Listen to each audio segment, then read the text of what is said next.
This is 5 on your side at 10. Focused on you. We start tonight with breaking news. We're learning a man and a 3-year-old boy were hit by a car just steps away from the Missouri Botanical Garden. Good evening. I'm Sydney Starth. I'm in for Mike Bush tonight. Just minutes ago, we learned the man is in critical condition and the child is in the hospital for evaluation. Now, this all happened just before 8 o'clock tonight at the intersection of Shaw and Vandeventer. 5 on your side's Laura Barczewski was out at the scene learning more about what happened. St. Louis police say Sunday night, 2 people were hit as they were crossing Vandeventer at the Shaw intersection. It was a man and a little boy. Police say the driver of a silver sedan was going southbound on Vandeventer, coming through the Shaw intersection. When the driver told them he stopped to let some people cross at Shaw, then continued on, not seeing a man and a boy. Police believe the 65-year-old man and 3-year-old boy were attending Garden Glow when they were hit in the crosswalk. A witness to the accident tells me she thought the driver was speeding and saw the victims go flying and their shoes ended up in the street. She told me while they waited for police, more pedestrians almost got hit. The silver car had significant front end damage and a cracked windshield. The police say the driver did stay behind. We'll continue to keep you updated as we learn more. Reporting in St. Louis, Laura Barczewski, 5 on your side. Our thanks to Laura. Stick with us. We'll bring you the very latest updates on this breaking story on air on KSDK.com and, of course, on our 5+ streaming app.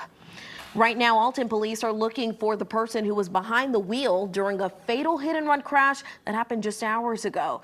Now, this all happened before 6:30 tonight on Humbert Road. The Madison County Sheriff's Office says the driver of a blue pickup truck hit a cyclist right here. Officers have closed off parts of the road to investigate.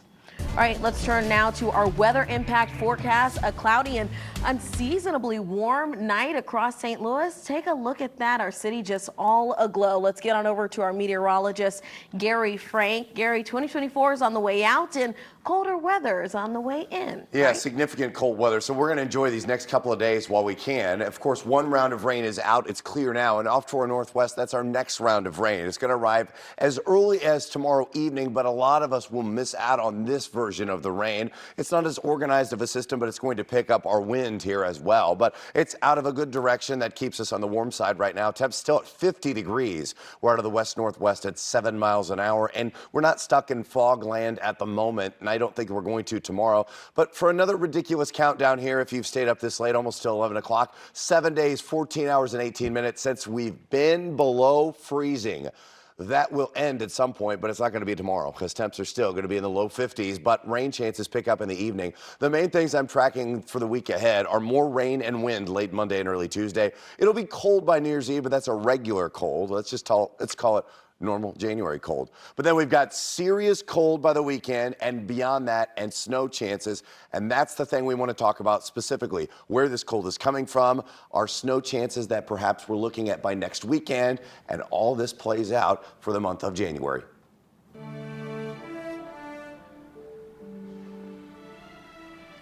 Tonight, flags are flying at half staff at the White House, and the Empire State Building is lit up in red, white, and blue as Americans across our country honor the life of former President Jimmy Carter.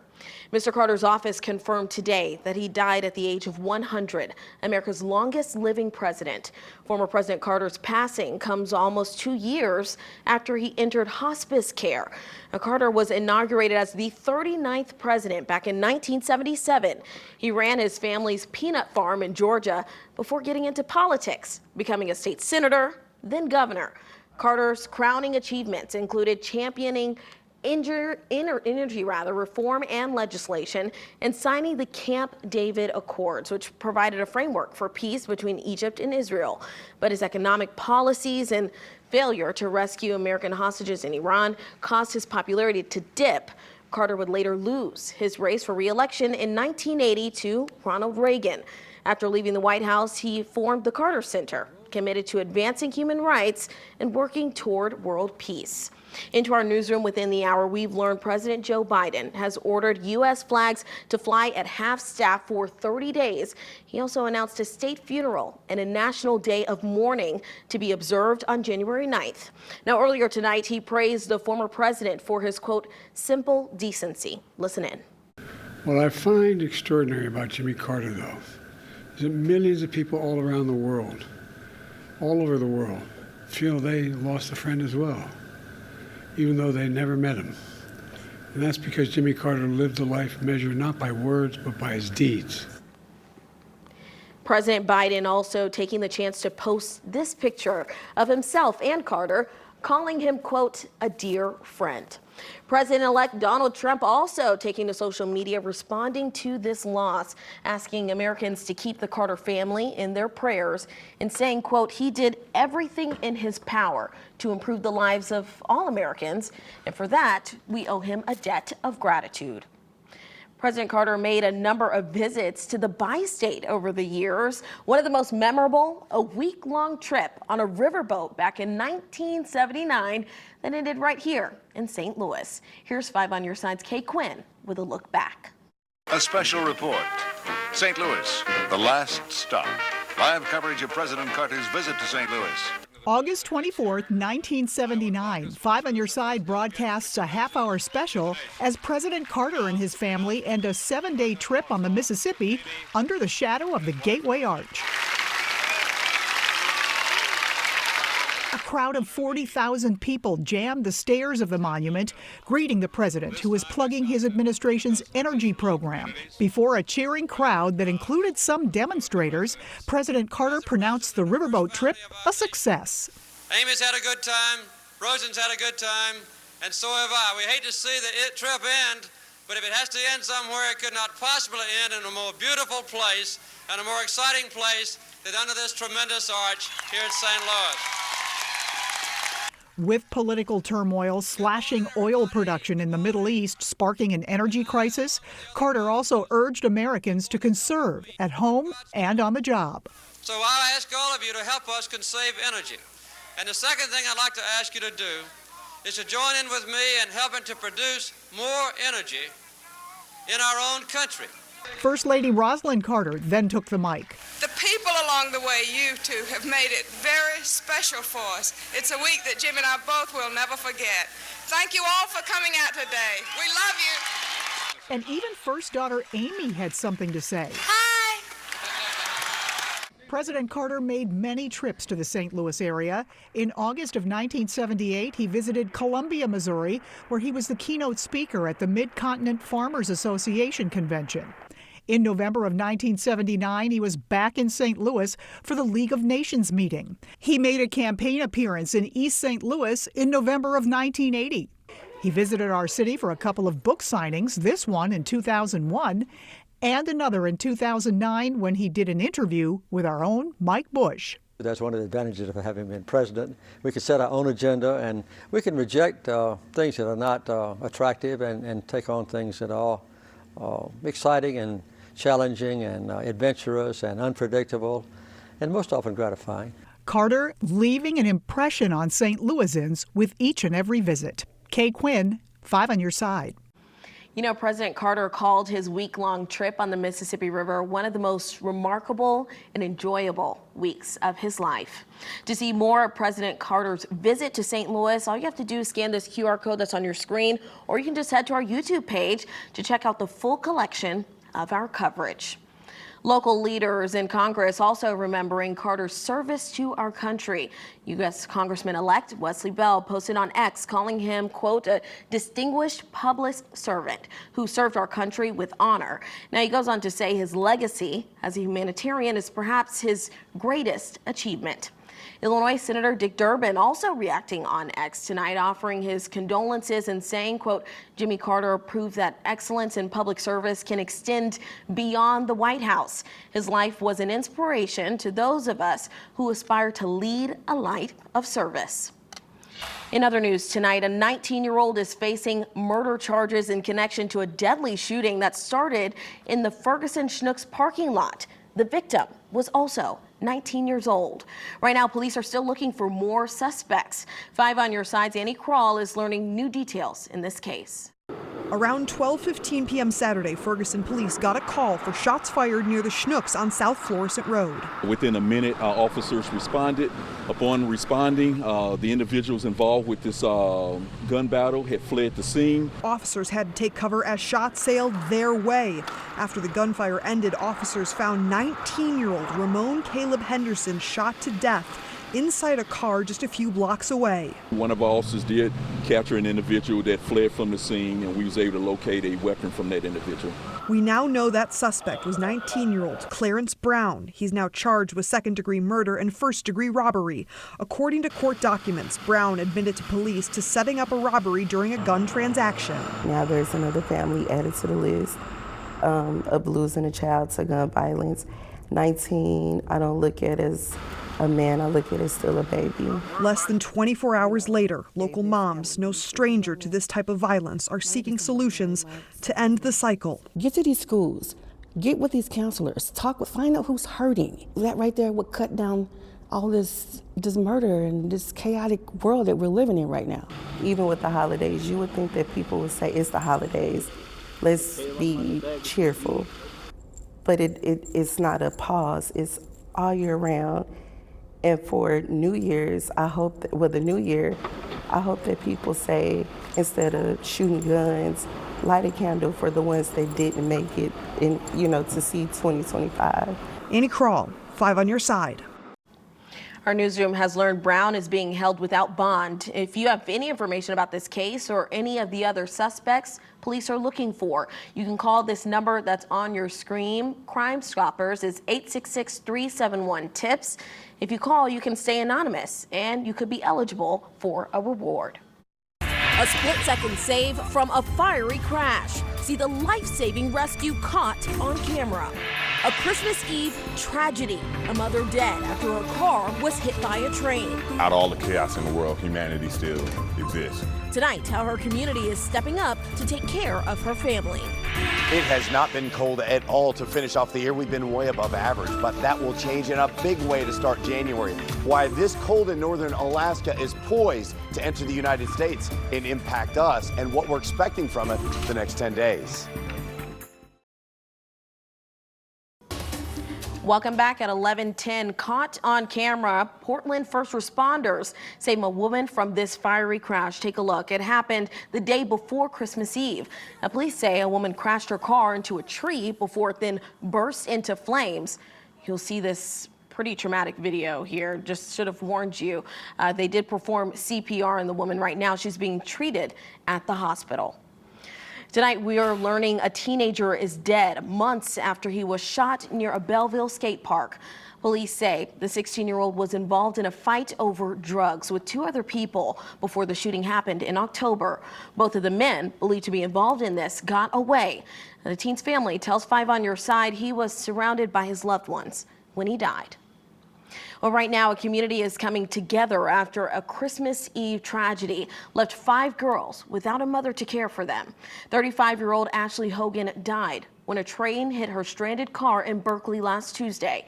Today, the Ferguson Police Department collected clothes and shoes for her girls. One officer started it all. He says he's known Hogan since high school and that she will be deeply missed.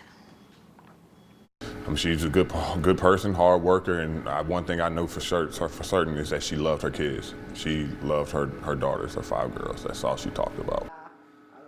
There's also a GoFundMe page for Hogan's family, and we've checked. It's already raised over $35,000. You can find a link on our website, KSDK.com. Just look under the As Seen on TV section.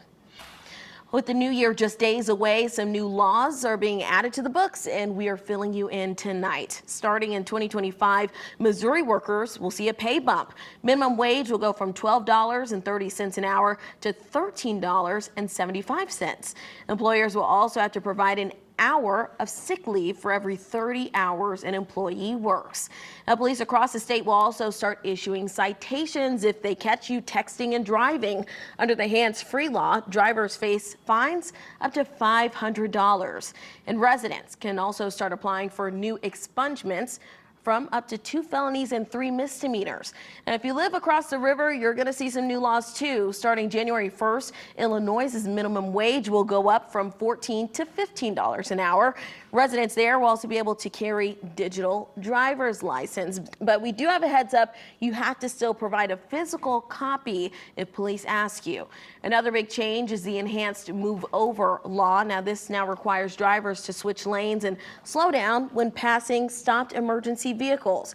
If you like a full list of all the new laws coming in 2025, all you have to do is look for this story on our website, KSDK.com.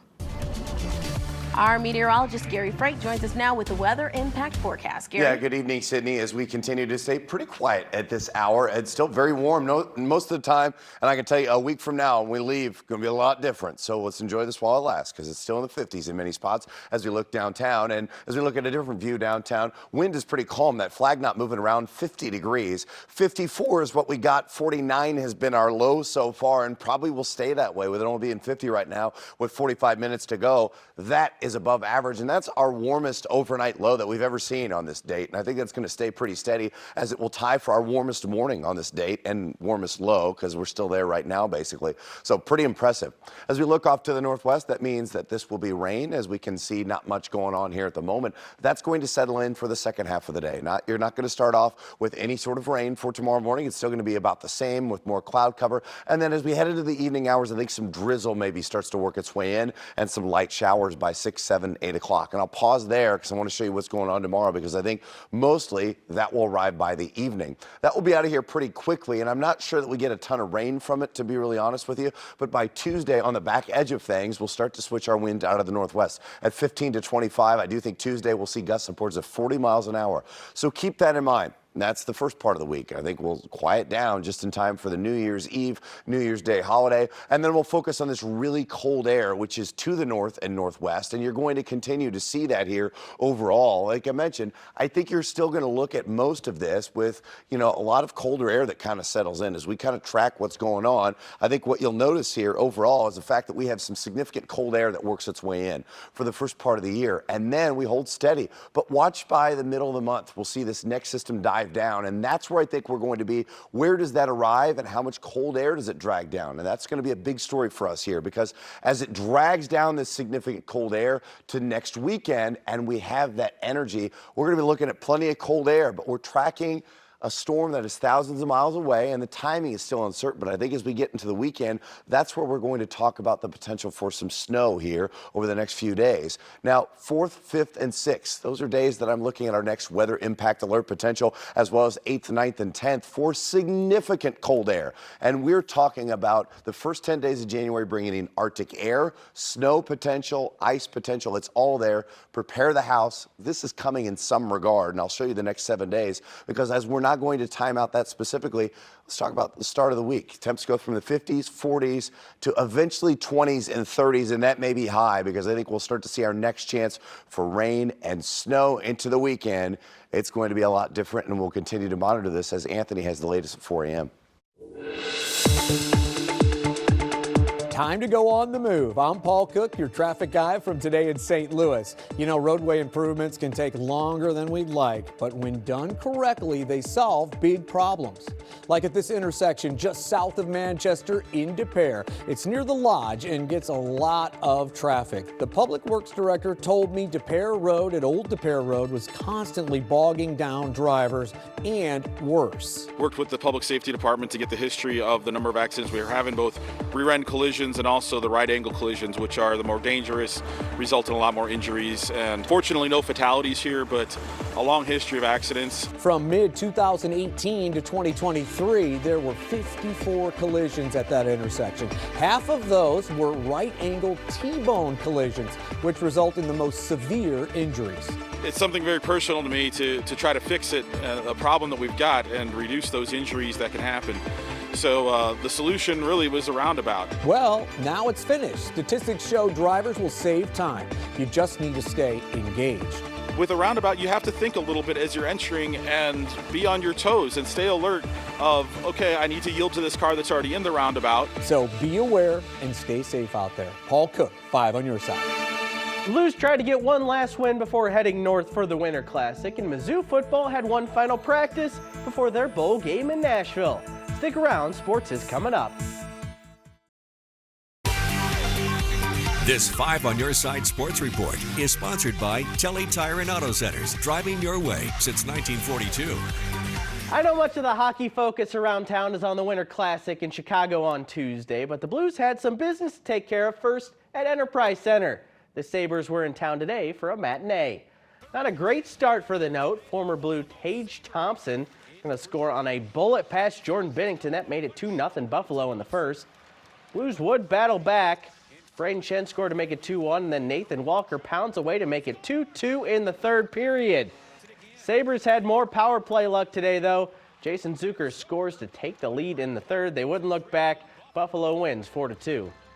Move on to Winter Classic and let's start winning games so our fans are, we get back, them getting back here to be excited about the product that we're putting in front of them. We gave them lots to cheer about tonight, but we just didn't manage the game well. We got to finish these games off. It is Music City Bowl Eve for Mizzou football. We'll take on Iowa tomorrow in Nashville. These days, you never know quite who was going to be on a college football postseason roster. Not many opt-outs for Mizzou, though. The seniors are playing, and Coach knows they are helping set a standard. I think our two programs have done a really good job. We've had 2 opt-outs, I think, on both sides because of potential NFL futures and careers, and we totally understand that. But the rest of these senior classes are wanting to play, and they want to play together for the brotherhood. And be sure to join us after the news for another special holiday edition of Sports Plus. Tonight we're looking back on our biggest interviews from 2024. From Olympians to Hall of Famers, it is a star-studded show you don't want to miss. Well, Times Square is ready to ring in 2025. We'll tell you all about the big test run for the even bigger New Year's Eve party just after this break. Welcome back at 11:25. It's almost time to get the party started. Today, organizers in New York tested out the confetti drop for the iconic New Year's Eve celebration in Times Square. By the way, 3,000 pounds of confetti will be dropped as the famous ball drops. This is no small feat. And if you are out there and you happen to catch some, take a close look because each piece will have a New Year's wish from a New Yorker. Pretty cool. Now, when it comes to our New Year, I think some colder weather is on the way. Yeah, right, it's Gary? drier at least. And as we look ahead to the weekend, what we're going to see next weekend, the main focus is something we're going to be talking about a lot. Our next winter system, I think, is on the way. It is going to get a lot colder at the very, very least, but we're tracking a major system somewhere in the Midwest that's going to deliver rain, snow, ice, sleet, somewhere in the region. How it impacts us yet still remains to be seen, and that's what we're going to continue to fine-tune. I know Anthony's going to be in the early morning hours in just a matter of time, normally in the same spot you work, Sydney. All right, thanks, Gary. That's it for 5 on Your Side at 10. Sports Plus and The Record is next. Wake up with Today in St. Louis at 4.